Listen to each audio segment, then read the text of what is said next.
Hi, I'm Darren Hemming from Cloud Design Box, and I had the chance to talk to Max Fritz from Microsoft about the Classwork tool. So let's find out from Max how Classwork can help save teachers time.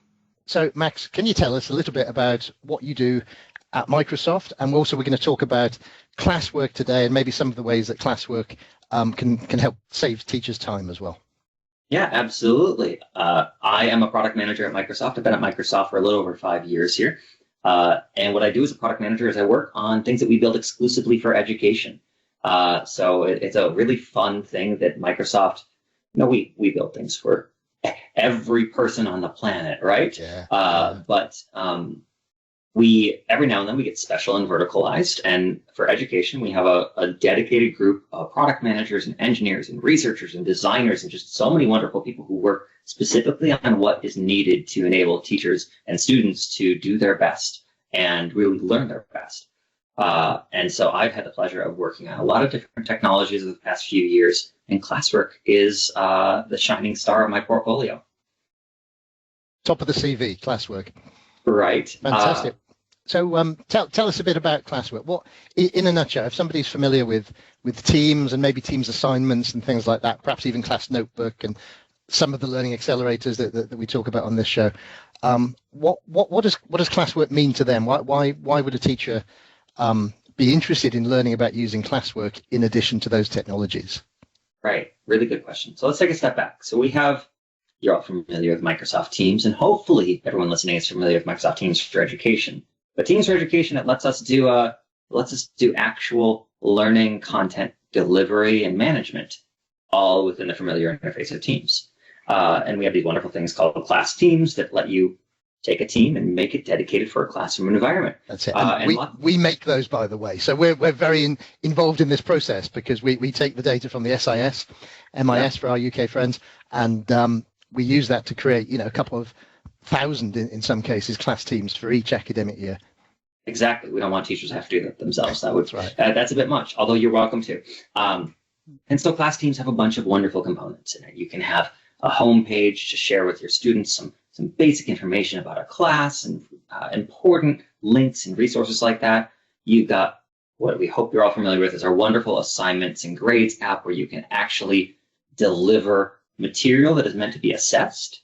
And then we've got other things like being able to see insights for your classroom, being able to check in social, emotional learning through our Reflect app, and more. But what we found is that a lot of times people were using the assignments app or other things to deliver content to their students that wasn't necessarily ever meant to be assessed. And it was causing havoc for their grade book of, okay, now I have to find a way to put this as 0 points, or, okay, telling my students, this assignment, actually, there's nothing for you to do there. That's just how I'm sharing this PowerPoint file with you or this PDF. It didn't make sense. Right? So read this because you need to read it, but I'm not going to assess you on it. I'm not going to grade that or mark that for you. Right. And saying that to a 15-year-old might be an easy thing to say, but saying that to a 5-year-old who might be using Teams or a 10-year-old, that's a harder thing to get across. And let alone the fact that we have these wonderful parent apps that show parents when their students' assignments are late. That even makes the problem worse. And so there we're talking the School Connection app, which I like a lot. That sits inside Teams. You can log in using a personal account if you're a parent in Teams, and you can see what your child's doing in terms of assignments. Yep, we've got that. And then we even have parent email digests, where parents will get emails weekly of activity in Teams assignments. And so for a multitude of reasons, it just makes sense to use it that way. And so we looked hard at that and some other core things that we were seeing people get creative with in Teams, which we love creativity, but how do we make it so that it's a little bit easier to use? And we came up with the idea to build our Classwork app, which allows for, simply put, you to organize materials that are meant to be consumed and read by your students into a logical manner. And we didn't just want to build this as some silo that doesn't relate to everything else. So in fact, it integrates very directly with the class notebook that's a part of your class team. It integrates very deeply with assignments, so you can even organize your assignments. But I'd love to show you all what it looks like and you can use it.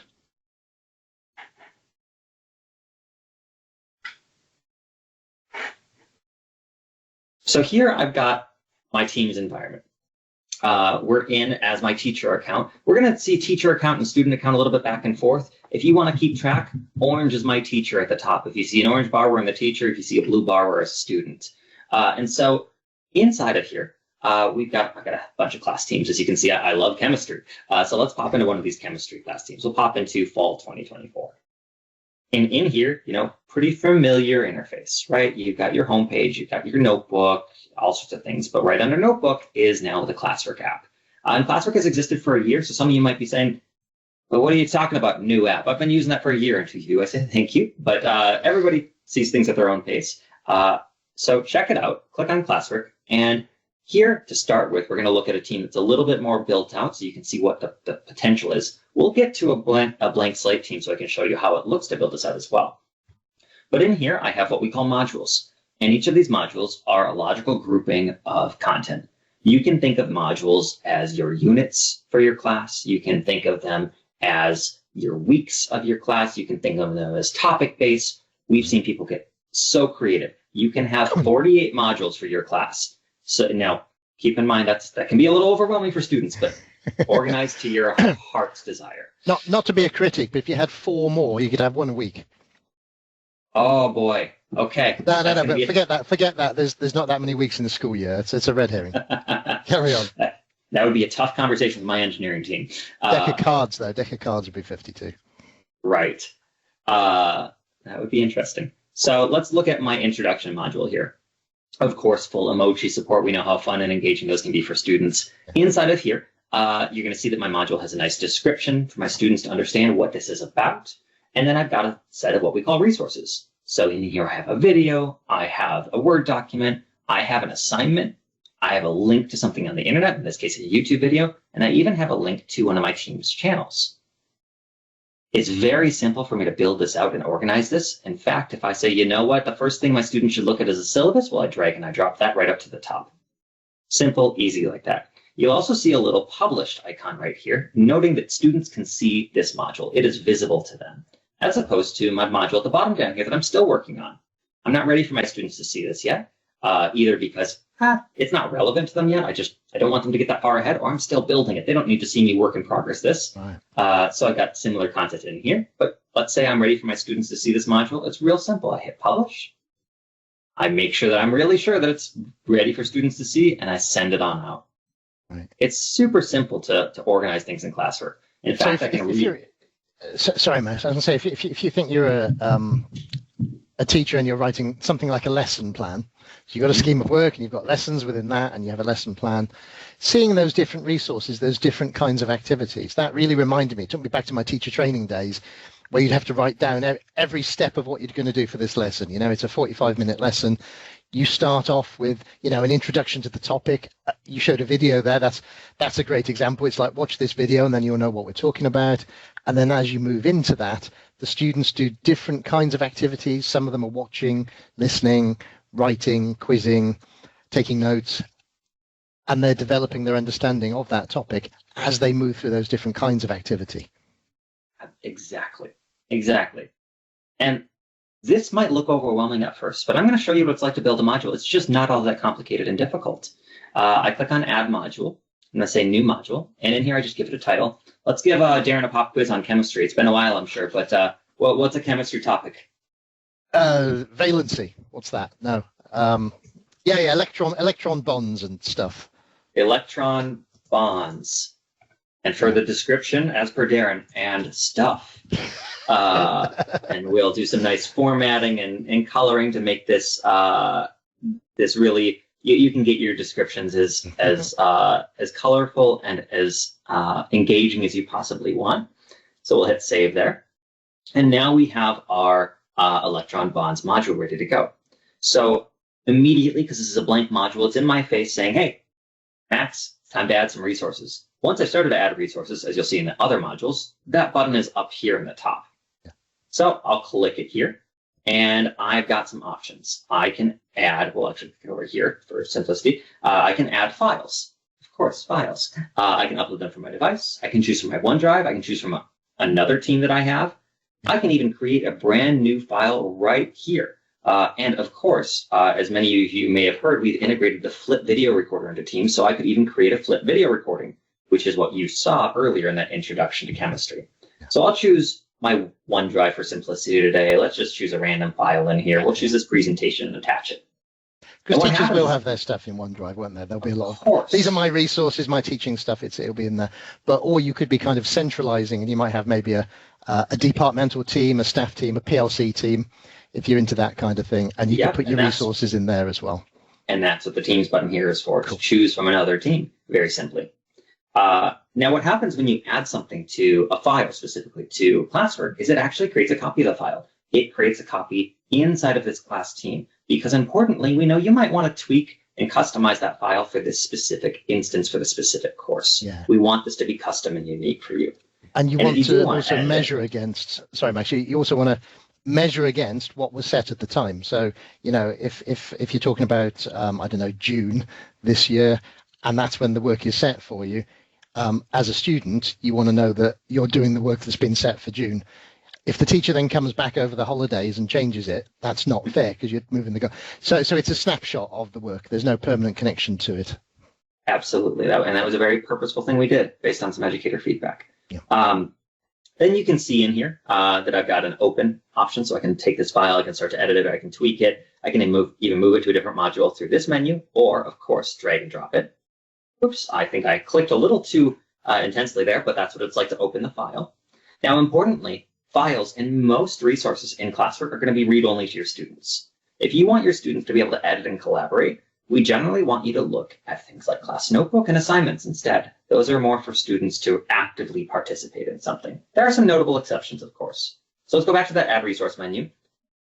Teams Assignments, the staple of Teams for Education and Class Teams, has a prominent connection into Classwork here. So I can create a new assignment or a new quiz that will automatically be linked to this Classwork menu. I can even create an assignment with one of our awesome learning accelerators, which if I get too far into, I won't stop talking. Yeah. Now we as you know, we cover that a lot. So you could add a search progress assignment in there, and that would actually get you to practice searching for certain keywords and what have you. Yep. Or you could do a reading progress, and the teacher could actually embed a particular piece of text in there and say practice reading this.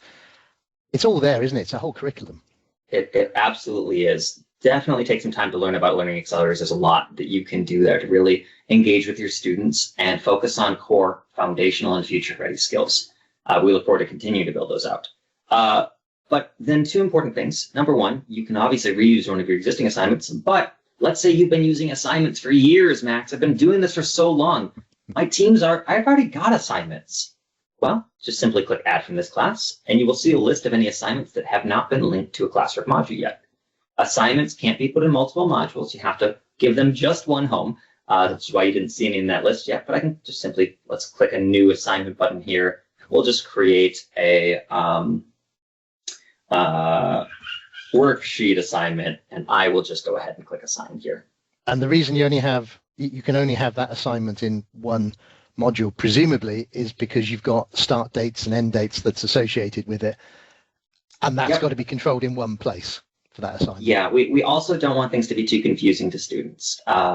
In the same way that we wouldn't want you to have a file in multiple modules, we don't want you to do that with an assignment. Makes perfect. But moving on from assignments, you can also add existing sections or pages from your class notebook, or even create a new page. You can add a link from the internet. Literally, if it begins with HTTPS, you can put it in here. We know that you have learning materials that are all over the place. So go ahead, add something that you want in there. And then let's say you are a power user. You teach with Teams to the ultimate degree, and you set up Teams channels. Well, what you can do is you can actually take one of these Teams channels that you've created and link it to your Classwork module. So we'll just go ahead and we'll choose this fun stuff channel for today. And what that does, it doesn't do anything too official, but it just provides a nice ability for a student to click on that and bring them straight into the channel. Straight to that. So an example of that might be, based on my terrible example here of the electron bonds, you might be working with the topic of energy. So that's what you happen to be doing in chemistry this term. It's one of many topics. So you would create a channel for energy, and then you would create your assignments or your modules associated with that. So you can actually create assignments inside a channel, can't you? But you could Exactly. also create a module, and the module just happens to have that link to that channel. So as the students are kind of following the module step by step, they get to a point that you say, right, now go and have a look in this channel and have a conversation. Just have a chat with your friends in the channel about why you get excited about electrons jumping around.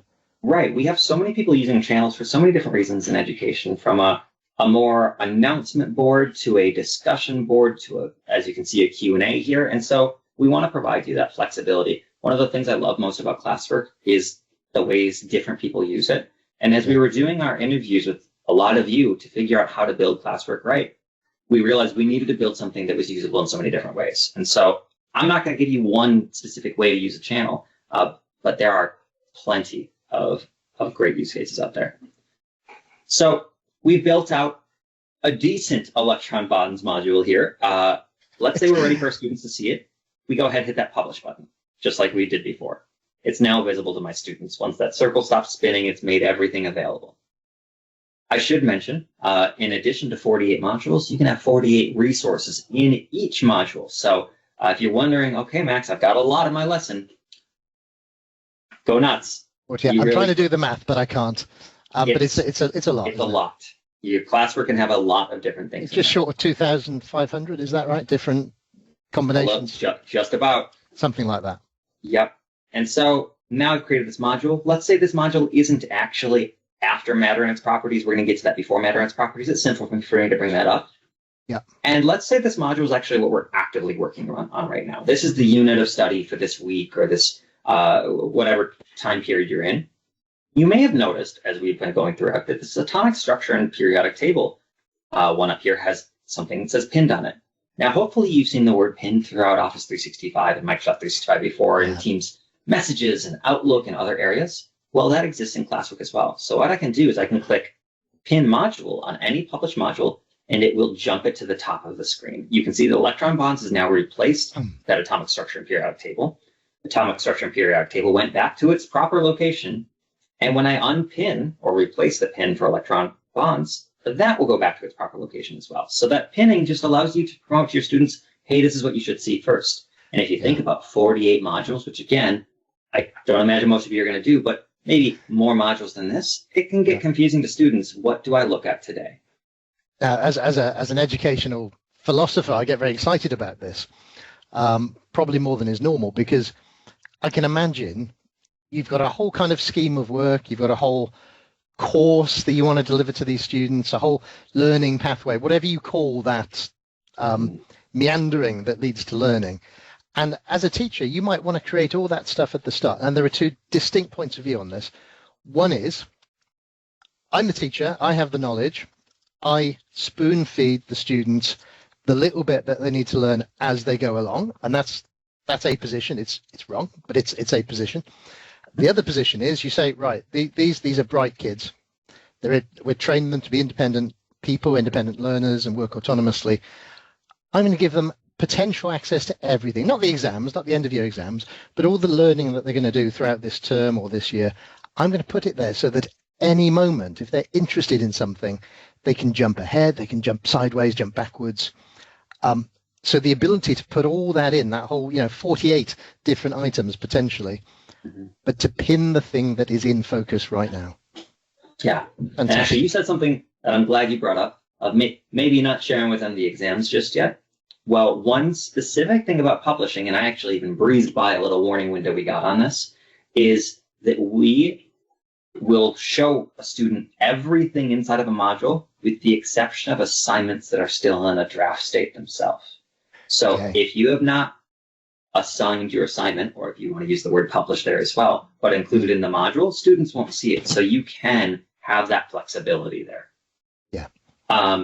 Now, something that we added actually quite recently, we didn't make a big deal about it, but communicating with your students about what to focus on or answering their questions, or maybe somebody is doing some independent learning and you want to tell them, okay, well, if you're going ahead, Darren, maybe chemical bonding and reactions is the next thing I want you to focus on. I'm not going to pin it for the whole class, but I'm going to send Darren a message here and I'm going to copy a link to this module. And I can paste that link in whatever communication format I want, Teams message, a Teams channel post, an email, whatever that is, to say, hey, Darren, check this out, or to my entire class. So just that simple copy of link hopefully will let you point students to things as you need to. Great. So this is differentiation, Max, as we call it, and there's already differentiation built in, because within assignments you can choose to give different assignments to different groups of students, and you might have some gifted students that always get harder things. You might have some students that need extra scaffolding to get them into something, and now you've added another way of doing that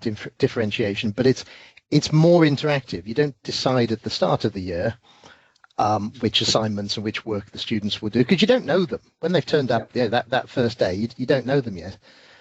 But you can potentially, throughout the term, keep an eye on your students all the time. How's he doing? How's she doing? I noticed that person, I can't think of a chemistry example, but let's say it's English, and that person's really struggling with apostrophes because they never learnt it properly.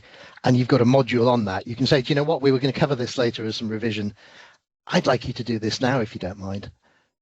And, do this next, a bit of going back around and helping people get them up to the same level. Absolutely. In terms of apostrophes as well. And there might be some people, coming into this chemistry course, maybe they only just transferred to chemistry. They were doing like biology before, and they never learnt about valency and stuff like that. So you give them a quick catch up, if you like, as well. So this is really flexible. You're starting and stopping and pausing things, and you can even do that for individuals and steer them towards things. So it's that kind of 21st century, maybe even 22nd century idea of teachers as being learning facilitators, steering students in the right direction rather than just going, right, you do that now. And, a certain approach to that individualized learning and learning pathways would be that, okay, I create some complicated map in this application for this student gets this module in this order and whatnot. And I want everybody to know we took an intentional decision with Classwork to make this as simple as possible, but still powerful. And something like that copy link might seem, okay, that's basic, but that allows you as an educator to take that on without having an application in front of you like Classwork that is so complex that you can't even get started on it. Yeah, nice and simple. Now, simple. Speaking of things we recently added, like the copy link, you may look at this and say, okay, I put in a lot of time to get this ready, but I'm teaching 3 instances of this class. Or I'm reteaching this class next term or next school year. I don't want to start over. Because you're putting a lot of work into this. Creating these modules, it's easy, but it still takes time. Absolutely. Well, we wanted to try to solve that in the best way we can. When we built Classwork, we had 2 core principles in mind. Organization of resources. And the second one, which we weren't able to deliver on right away because we had to get down organization first, was reuse of materials. And I'm super excited to show reusing. So let's jump over to a team chemistry winter 2024. So we've time traveled now. We've time traveled. Okay, we're ready to teach this again. And I realize we've got a global audience here. I apologize for the season references. Just winter does come after fall for everybody, though. So we are going to go back into Classwork here. And you're going to see I've got nothing. I have nothing in here absolutely whatsoever. And what I can do is I can reuse existing modules. Now, before I do that, because I happen to know how Classwork works really well, I have a bunch of OneNote pages that are going to try to come over when I reuse my previous modules. So before I do this, I'm going to actually go into my class notebook and make sure my class notebook is set up and ready to go. Right. So I'll set up my class notebook. And now class notebook has its own reuse flow. We're not going to get into that today. I'm just going to create a blank notebook today. Real simple, easy to use. If you do, by the way, say, whoa, but what if I reuse the class notebook and then reuse Classwork? Don't worry. We've thought about that. We have a whole complicated thing on the back end that will link everything up for you. If you have any single issues, you can talk to me. But I don't think you will. Yeah, so that's fine. That's the max class notebook maneuver, but we don't need to worry about it. Cool. Absolutely. Now that my class notebook is set up, I am ready to go. So I will go to create module and I'll reuse from existing. And so we'll choose that fall 2024 class. And I can select which modules I want to reuse. Let's bring them all over. In here, we would see notations of any draft modules. I bring this all over. Now, we do have some important notes that are in this window. All modules and assignments are copied as drafts. We don't want your students to see anything before you're ready because in theory, you're going to update your materials, right? Maybe you will, maybe you won't. Class notebook resources, we only do at the section level. We don't do the page level. And then we're not going to recreate channels for you. We decided just to hold back on that. It got a little complicated, but if you find that feature to be important, you come tell us, please. So anyways, we'll reuse all these 5 modules. And we'll have a fun progress bar that should go across the bottom. Honestly, Darren and I could have a very quick conversation here, and it should be done. This should be done in a matter of a minute or 2 at most, given the amount of material that's in here. But you don't have to sit on this page. If you do have 48 modules with 48 resources in each module, which one of my wonderful engineers did test, yeah, you're going to want to go grab a cup of coffee. Hats off to the QAs for the great work they do. Absolutely. So, as I said, quick conversation, and all 5 modules are copied and ready to go. You'll see those little copy tags will show up there for just a short period of time, just to use the educator to know that those are copied in. You don't have to have a blank Classwork slate to copy in modules. You could have a bunch of existing ones, so we want you to know which ones are copied or not. But here, just one question on that, Max. So if there you chose to bring all modules in, what if you brought one module in and then maybe you want a different module from a different class? Can you go back and add them in later, or do you just get one chance? You absolutely can add them in later. Cool. You can even add them in twice if you choose to. I wouldn't recommend it. It will duplicate them. But this reuse module thing isn't just for classes that you're teaching over. If you want to have a class team set up as a kind of module repository for other teachers, as long as you are an owner in both class teams, you can copy modules over. So this can be a great way to share things amongst other educators as well. So you can essentially have one big class team. Let's say you're doing it for the science department. So that'd be chemistry, physics, biology. And you basically would take all the teachers from the science department, you'd put them in this kind of mega resource team, whatever you want to call it, and that would have to sit there. It would have to be a class team, but it wouldn't have to have any students in or anything. That's right. Just put the teachers in. Brilliant. That's absolutely right. So I want to switch here to show you what things look like as a student. So as I said, orange is my teacher, blue is my student. So here's our blue student view. And my student is a member of both classes we worked with today. So we'll go into that fall 2024 class, and I'll click on Classwork. And in there, we've got an almost identical view to the teacher side. We don't see published versus not indicators because we will only see published as a student. We don't see the add resource button because that's not relevant to us as a student. We're not adding things here. This is meant to be pretty read only. And to that note, let's go open this Word document here. Or you know what? Let's even be more specific. Let's open that PowerPoint presentation we added to our Electron bonds. Before, you probably saw I could edit that when we opened that as a teacher. Now you're going to see this is read only to me as a student. Yeah. Viewing only. There we go. So as a student, I can browse, I can navigate. I've got all these resources ready to go for me.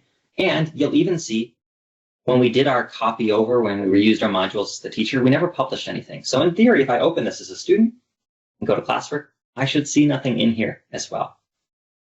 Important to note to you, this is a great showcase of it. If you choose not to use Classwork, first of all, come give it a shot. But if you choose not to, and your students come to Classwork, it's not going to be weird to them. We want them to still go to assignments. So they can click on View Assignments, and they will see all of their assignments. A big thank you to Max Fritz for showing us the reusable modules in Classwork. And if you'd like to know more about Classwork or any other part of Microsoft 365 for Education, please reach out to us at Cloud Design Box, on our website, by email, or give us a call.